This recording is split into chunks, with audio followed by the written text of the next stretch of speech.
Hey, Baylor fans, this is your call to gear up with Harley-Davidson of Waco. Whether you're hitting the open road or tailgating at McLean Stadium, we've got the ride to match your Bear pride. Check out our wide selection of new and pre-owned motorcycles, visit our service department, or shop all the latest gear and accessories to show off your Baylor spirit and Harley pride. Visit us today and find your freedom on two wheels. Harley-Davidson of Waco, where Baylor fans never ride alone. Visit in-store or at hdwaco.com. Sic Em Bears.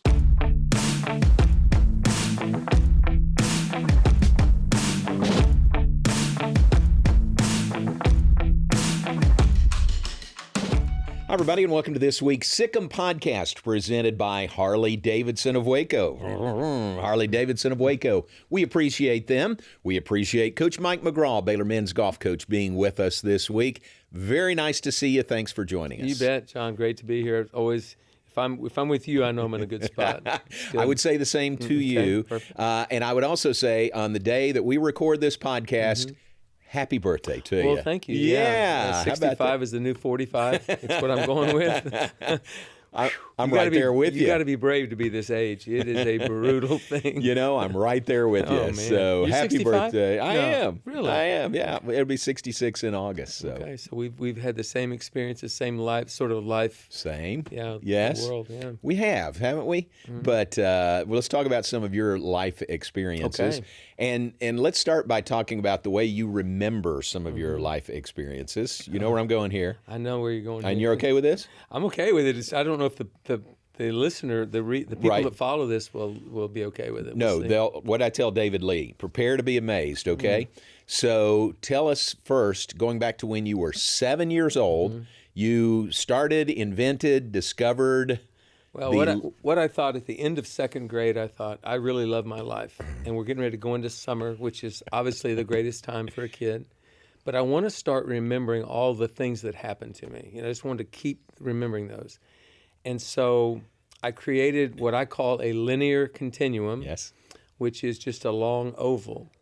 And the long side of each of the long sides of the oval represent two different times of year.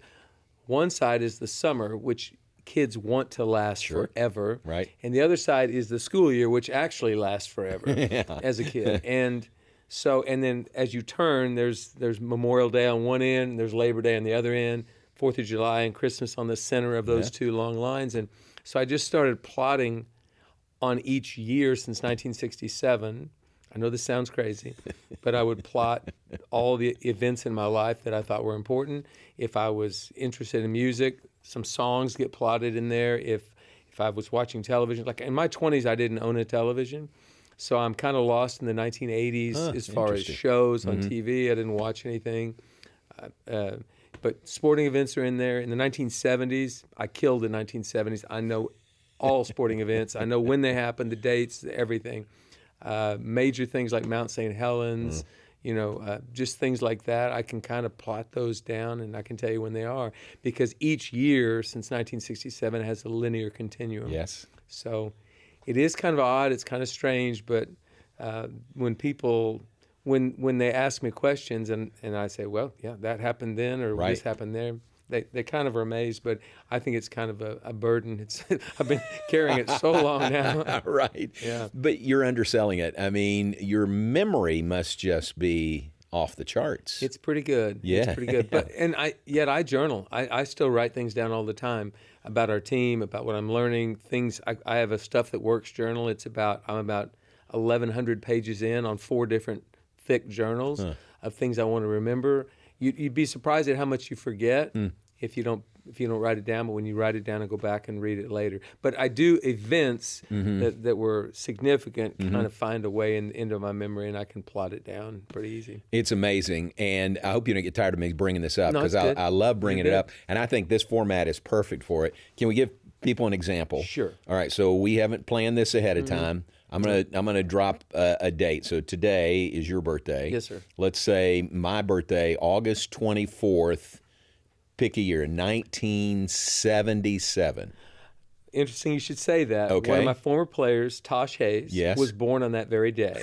So Okay. I know Tosh is going to watch this. All right, he was Tosh, born. He was happy born birthday. August 24th, 1977. Okay. Greg and Matt Larson, who were twins on my 1998-7 team, the last year I was at Edmond North, they were born August 17th, 1980. 80, okay. And interestingly enough, a story that would go along with this. Yes. I know these people are going to go, what is going on with him? No, it's amazing. So when I went to work for Mike Holder in 1997, Okay. June 1, 2 weeks later after golf camp, he was going recruiting the whole summer. And I said, Mike, what do I do this summer? Because only one coach could recruit on the road at a time. He said, well, you know that media guide? You have a media background, don't you? I said, well, a little bit. Yeah, I wrote for the Edmond Sun, and I have that. He said, why don't you rewrite the media guide? No. Take our golf media guide and do something with it. And so that was great. And so he gets back. He literally was home 4 days that summer. Wow. Gets back sometime in early August, and I was finishing up the final touches on this media guide, and I was looking at his page, his bio, and it was August. He was born August 17th, 1948. Okay. And I said, Mike, you're going to find this very interesting. Babe Ruth died on August 16th, 1948, and you were born the next day. One legend out, another legend in. And he thought that was sort of kind of funny Right. until I wished him happy birthday Yeah. a few weeks later. And he looked across the desk at me and he said, are you trying to be funny? I said, no, I was just wishing you happy birthday. He didn't like birthdays really? at all. Yeah. But that shocked him because he couldn't understand. How did you know Babe Ruth died on that day? You locked it in. I don't know. I just locked it in. Holy cow, that's so amazing. And someday this will all just explode and implode. I won't be able to know my own name. But at this point, I can still remember facts and dates. That's great. Can we go, like you and I go on tour and we go around to circuses and carnivals and make some extra money with this? It is kind of interesting. I think it would be. It would be. I still haven't completely lost it, so I've got a lot of it. I used to be a lot better than I am now. I think I'm making room on the hard drive for important things. It's a pretty impressive hard drive. Thank you. That is great. Grew up in Oklahoma. Ponce City, Oklahoma. Good memories of I growing just up. met somebody out front. Here? A young lady named Abby. Yes, Abby and Stokes. She said, Coach McGraw, I've been wanting to meet you for a long time. And I said, oh, great. My name's Abby. And my mom was Maureen O'Melia. And I go, oh, my gosh. You know her? Oh, yeah. And her brother, John, was a golfer in Ponca City and a good friend of my brother's. Yeah. And so it's kind of crazy. I didn't expect to find somebody from Ponca City background or roots today. Right. How much was golf a part of when did golf become part of your story? Well, my dad was a golf club, country club professional. So he was the professional from May of 1957 to January of 82, so almost 25 years. He got all our kids. We had 7 kids in the family. Got them all started at age 5. And so that summer of 1965, I went to the first little junior lessons of that in June early. I didn't like it. And I knew I didn't want to do this at all. And so the next Friday when my dad came in to wake us up, my brother and my twin sister and I said, Dad, I feel bad today. I won't go. That's fine, Mike. No problem. And I did that every week, not realizing my dad's a little smarter than you can't be sick every Friday morning. Right. But finally, in August, when we were having the little junior tournament, I hadn't been to a session since early June. And he came in and woke us up, and he's walking out, and I said, Dad, I feel bad today. I can't go. And he turns around and he looks and he says, Michael, just understand, I'm never going to make you play golf, ever. It's up to you to want to play golf, so you don't have to. And that lifted the weight of the world. So I didn't play golf for 4 more years. I did what little kids do. I went seining for crawdads, picking up sticks and rocks and, just whatever you do in the neighborhood. When in those days, you didn't have the internet. So, 4 years later, I came to it, and I've done something with golf every day for 57 years. Wow. Yeah. That's great. That's a great story. Your dad didn't push you into it, though. He did not. If he had, I wouldn't be a golfer. I would never been a coach. I don't know what I would have done. Maybe something. I love sports. Maybe it could have been something in sports broadcasting. I didn't have your voice, but I do have a brain to remember stats. So, Can I say you have a much better brain than I do? well, okay, you have a much better voice. I don't know about that. Yeah, you I think do. we're pretty even there. You really do. So that's a great story. And Oklahoma and that area, how would you say that helped shape you? Well, we had 7 kids in our family, and my dad wasn't making much money as the pro there at the club. So I think hard work, digging it out of the ground, earning it, just literally something I try to get my guys to understand today. It's a little difficult because they're coming from different backgrounds, not necessarily nicer or better or whatever, just different. And I think the work ethic was something that was instilled. I grew up in Ponca City, which was a Conoco oil refinery, the biggest R&D for Conoco at the time in the world. And you had a lot of blue collar, working class people that lived there, and I went to school with their sons and daughters. So I think it was a great place to grow up. I mean, just an awesome place to grow up, but mainly because you had very down to earth people. And I've kind of been in the golf world for a long time now, and you tend to be around more affluent people. You tend to be at clubs where things are a lot nicer. And I just remember growing up at the country club. I wasn't a member of the club. I cleaned the clubs. I pulled the carts out. I picked up the driving range. I filled the candy machine, swept the carpet in the golf shop, swept the cart barn out when it had leaves in there. So I loved growing up working, and I loved growing up earning it, and my dad and mom gave me that. Good.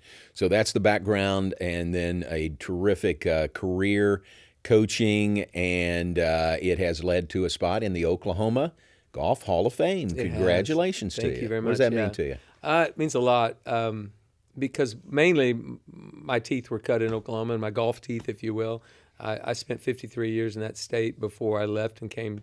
I went to Alabama for 1 year and then got here to Waco, Texas. And going in with the class I'm going in with is really exciting. Duffy Martin, who's a legendary club professional, he's passed away since then, but he was one of my dad's best friends in the golf business. So he's going. That's great. Wonderful, and his family's going to be there representing him. Laban Harris Jr. Laban Harris Sr. was the first golf coach at Oklahoma State. Gave my brother golf lessons. He and I are one of 4 golf coaches all time at Oklahoma State. And so his son, Laban Jr., who won the U.S. Amateur, won on the PGA Tour, is going in. He was like a hero of mine as a boy. Any OSU golfer would have been a hero of mine as a boy. He's going in. And then Andrew McGee, the University of Oklahoma golfer, he played and won on the tour a lot of times. I was a year older than Andy. Actually played him in a match at University Club in Norman. I remember doing that. So I don't know Andrew very well, but he is going in the same class. And Willie Wood, who played the PGA Tour, the Champions Tour, he won on both tours and was an All-American at Oklahoma State, a dear friend of mine. So it's like this class is almost perfect for me to go in with just because they're people I love and respect, and it's really an honor. Wow. Doesn't that make it even more meaningful than it already is? For sure. Yeah. Absolutely. When is the induction? It's November 9th. Okay. And interestingly enough, my twin sister Patty has been in the Hall of Fame for a lot of years. Hall of Fame? Well, the Women's Oklahoma Golf Hall of Fame had classes from 2006, which she was in the first class. She won 9 Oklahoma State women as amateurs, a couple of state high schools, a couple of state juniors. She was a great player. Much better than I was. But she went in 2006, and the Oklahoma Golf Hall of Fame didn't start until 2015, but they merged the two. So they grandfathered all the women's Oklahoma Golf Hall of Famers. So we're going to be the first twins. Wow. That is so cool. Yeah, really cool. That is great. Congratulations again. Thank you. That is a great honor. How were you as a player? Well, I was good. I wasn't by any means. I played at Central Oklahoma at the time, an NAIA school and now Division II school. I made it through the U.S. Open qualifying, local qualifying 3 different times, which was fine. Went to the sectionals. Had I played well at any of those 3, I would have been in the U.S. Open, but I never made it. Played mini tours, state opens, pro-ams for 3 or 4 years before I decided to become a coach. I was a good player. I had a great work ethic that I got from my mom and dad, and I didn't know how to work. I just knew to work. So I was working very hard, and I think that experience, not knowing what I was really doing, but I had the work ethic. So I try to instill a work ethic in our players, but teach them how to work much smarter than I did. So I was a good player, not a great player. Yeah. Is it, with golf, sort of like baseball? They say the best managers in baseball weren't really good players. They were average players. No offense. They say they were average players. Is it sort of the same in golf? Well, it is to me because, Bruce Hepler at Georgia Tech was not a great golfer. He's been an amazing golf coach. Dave Williams at University of Houston, before the modern day, but he won 16 national championships, and he wasn't a golfer. He never had a golf ball. Wow. But what it shows you is if you can, one, recruit, two, if you can motivate people, and then if you can read people. And I mean, Dave Williams may have been the greatest people person of all times, and he understood how to motivate people. I've learned a lot about motivation through the years. Sometimes you do it through intimidation, which I hate. Sometimes you do it through putting a carrot out there. There's a lot of different ways to motivate people. But I learned a long time ago, there's an old saying that we've all heard, I'm going to light a fire under him. What does that mean to you? If a coach says that, what does that mean to you? Well, first thing I think of is kicking the pants. Yeah, just find a way to motivate him, get him going. Kid. Right. So I used to believe in that, but I don't anymore, because if your coach says, I'm going to light a fire under this boy, and I go and I light that fire under him, if he doesn't like the flame, he moves away from me. And so I run across over on the other side of the range, and I light a fire under him again. He doesn't like that, he moves. So he's constantly moving because he doesn't like the flame. So what I like to look at it is, and I've said this for several years now, everybody has a little flickering flame inside of motivation, but I want to open it up and take a blowtorch to it.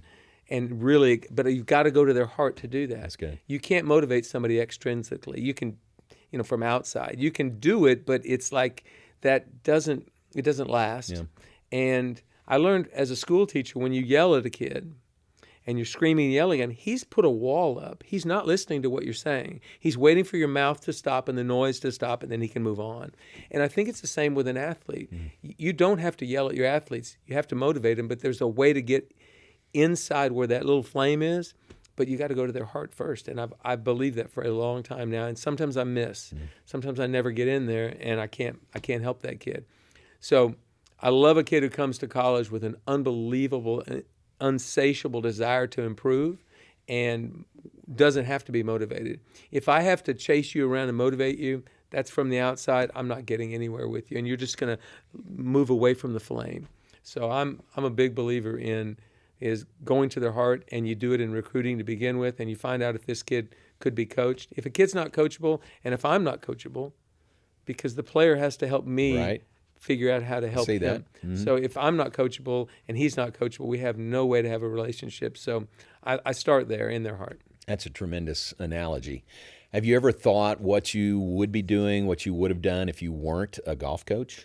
Well, I was a sports nerd. I love sports, so I would have done something. Right. And I had a sort of a journalism background, and I did that. I wrote for the high school newspaper, and then I got a broadcast journalism degree in college, and took a lot of news production classes, sports production classes.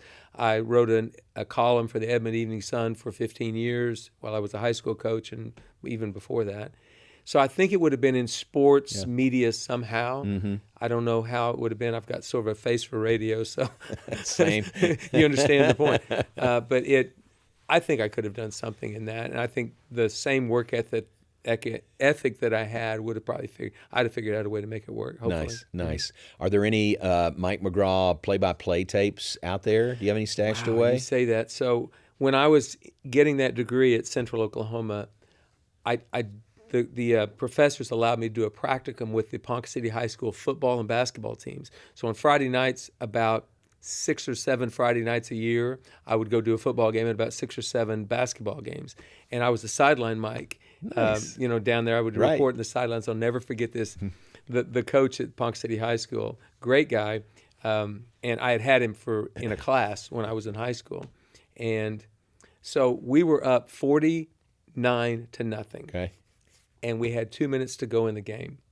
And he put his starters in, and they scored another touchdown. Oh. And so the guys up in the booth said, "Hey, Mike, why don't you find out from Coach Ray, what happened here?" Kenny Ray was his name, great guy, golfer too. So he's coming off the field, and I'm getting him before he goes to the locker room and say, "Coach Ray, great game. You guys were awesome tonight. Tell me about you used a timeout with 2 minutes to go, up 49-0 to score another touchdown. Tell me about that." And he looks at me, straight at me, and he knew me really well. And he said, "Hey, Mike, the way I use my timeouts is nobody's business but mine." And he went straight to the locker room. There's the answer. And there was the answer. So, and they had so much fun in the booth with that one. It was like, boy, he shut me down right there. Man. But that was what I did. I would have been in sports journalism somehow because I love the history of sports. The 1970s, I'm still pretty solid in. Yeah. But if you don't have a TV in your 20s in the 1980s, I don't know much about sports. Well, with that memory, though, I mean, think about the facts you could have come up with. Hopefully. In the middle of a game, middle of a broadcast. I think that would have been great. You talk about players who come, student athletes. Can we still use that term, student athletes? Sure. Okay. Yeah, absolutely. Who we graduated every player for 11 years. That's tremendous. And we've had 0 transfers out of the program before these roster cuts that have come about. But it's like, I think that's part and parcel of what we're doing. If we can't get him a diploma, what are we doing? I agree. Yeah. So you talk about student athletes who come in, work with you, learn from you, play for Baylor, represent Baylor. About that motivation, that internal motivation. Who is the best you've ever had at that here at Baylor? Ooh, that's a good question. I think you'd have to go to 2 of the best players I've had, which would be Cooper Dossie and Johnny Kiefer. And they're both on the Korn Ferry Tour right now. And they got there differently. I mean, Johnny was nonstop work. Cooper was a little more relaxed and made it look a little easier. But Cooper was one of the greatest, absolutely greatest competitors in the arena I have ever seen in my life. It's scary. Wow. He's a sweetheart of a guy. You wouldn't think he'd have this killer instinct, but when he gets inside the ropes, he is a monster. He maybe didn't work as hard as Johnny, but Johnny was kind of both. He worked really, really hard and had a great. But Cooper gave me everything he could all the time. It's just he made it look a little easier than Johnny. Johnny worked a little harder. So both those guys, you didn't have to motivate them, either one of them. And another one was Colin Kober, who played for 5 years, and he was a classmate of Cooper's and a roommate of Cooper's all those years. And Colin is now in law school, and I want him to be my attorney. I want him representing me. Right. I'll give you this stat about Colin. True student athlete.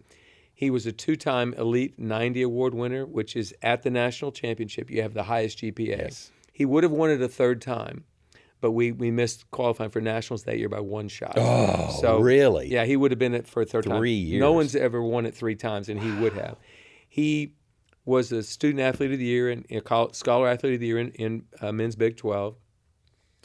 But he did something in the spring of 2019 that I don't know if FERPA is going to be upset with me saying this, but he's no longer a student athlete. Right. He about my 4th grade report from our academic people, I noticed he had 100% in all 5 classes. And so I went to him and I said, "Colin, do you realize you have I know, that's no big deal." And I said, "Well, Colin, are you kidding me? You have no choice but to get this to the finish line. I got to have a story to tell in future years." Now, remember, he played in every single tournament. Wow. Every single one. Yeah. Missed all of that school. 4 of those were accounting classes. Good grief. Of the 5. Right. So it's just like, you can't do this. Yeah. And I told people, I said, this is impossible. And he actually never made below like a 97 in any class he ever took, but he got that to the finish line, made 100% in all 5 classes while playing in the national championship for Baylor. It's unbelievable. Yeah. It's off the charts. He's the most intelligent guy I've ever met in my life. I'm intimidated by his intelligence, but he doesn't flaunt it with me. So it's like he can talk on my level if he needs to. Wow. He can get down there with me, but Colin is an amazing and a relentless competitor. Really enjoyed coaching Colin Kober, and everybody that played for him or played with him on the team will admit he was opinionated, but he was intelligent, and you better come with your guns loaded if you want to have a debate with Colin Kober. Wow, that is so impressive. Really good guy. Johnny Kiefer was one I thought you might mention, and isn't he doing so well? Gosh, it's so fun to watch him beyond Baylor. Yeah, he found out at the national championship at dinner that he made the top 25 on the PGA Tour University. 2 weeks later, played in his first PGA Tour Americas event, played in 11 in a row, and won one of them and finished in the top 5 8 times. Golly. Won the tour, and so now he's on the Korn Ferry Tour this year, and I think he's 10th or 11th on the money list. In fact, he's in 20th place today after 3 rounds. And he and Cooper are great buddies, and they're doing a little traveling together, but they play practice rounds together on the Korn Ferry Tour. So it's really great. It's a training ground that's pretty amazing, honestly, that they can play an actual schedule. They don't have to bounce around hoping they get in tournaments or whatever. They're in tournament every week, and both of them have a dream of playing the PGA Tour, and it wouldn't surprise me if they did. And I didn't mention this about Cooper, but I've always called him Seve because he had the hands of Seve Ballesteros, which are just magic. It's like he can do things with a golf ball around the green like I haven't seen no player I've ever coached can do what he can do around the greens. It's kind of fun. That's pretty good. Your staff is very impressive. Jeremy Alcorn, a member of the Baylor Athletics Hall of Fame. Great to have him here. And then new this year is Ryan Murphy, who, as I looked at his background, really impressive background. It's great to have him on your staff. Great resume. Yeah, Ryan was in women's coaching for quite a while. He's decided to get back on the men's side, and yeah, he's a thinker. You know, both he and Jeremy think about golf a lot, for sure. Ryan's got a very analytical mind, and he's always pushing the envelope, which I love. I love it when an assistant coach will push you into an uncomfortable area, because as coaches, especially a veteran coach, we tend to get into patterns.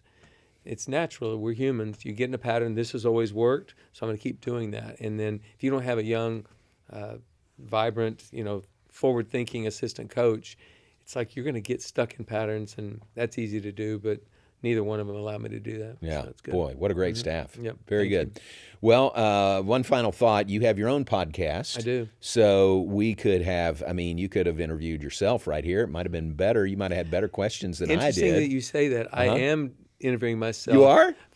For next Monday's podcast. Go for it. I don't really have time to get a guest on this week, so it's going to be called Memories of Southern Hills. Oh, so yeah. Everything from my dad being an assistant pro at Southern Hills in the 1950s all the way through the first time I ever stepped on the property, all the tournaments I've coached, watched, major championships. So I'm going to try to take them down memory lane through that. But yes, I do have a podcast. It's great. Better Than I Found It is the name of it. We want folks to look that up. That'll be a great one, just your memories of Southern Hills. Yeah, I've got a lot of good memories there. And having caddied in the U.S. Open in 1977, I've got a lot of good memories. But hopefully some of the stories are interesting. And Southern Hills is one of my favorite golf courses. I have 3. And Augusta National's not in this top 3. It's Prairie Dunes in Hutchinson, Kansas, Southern Hills, and Olympia Fields in Chicago. Just 3 outstanding golf courses that have a lot of history. All 3 of them do. And to get to play the conference championship at Southern Hills, really cool. Yeah, very good. Well, conference is next. On to the NCAAs. Very nice to visit with you. Absolutely. And again, happy birthday to you. And we appreciate you and the way you represent Baylor in every way. Thanks very much. Thank you, John. Thank you for having me. Mike McGraw, Baylor men's golf coach, our guest on the Sic Em Podcast.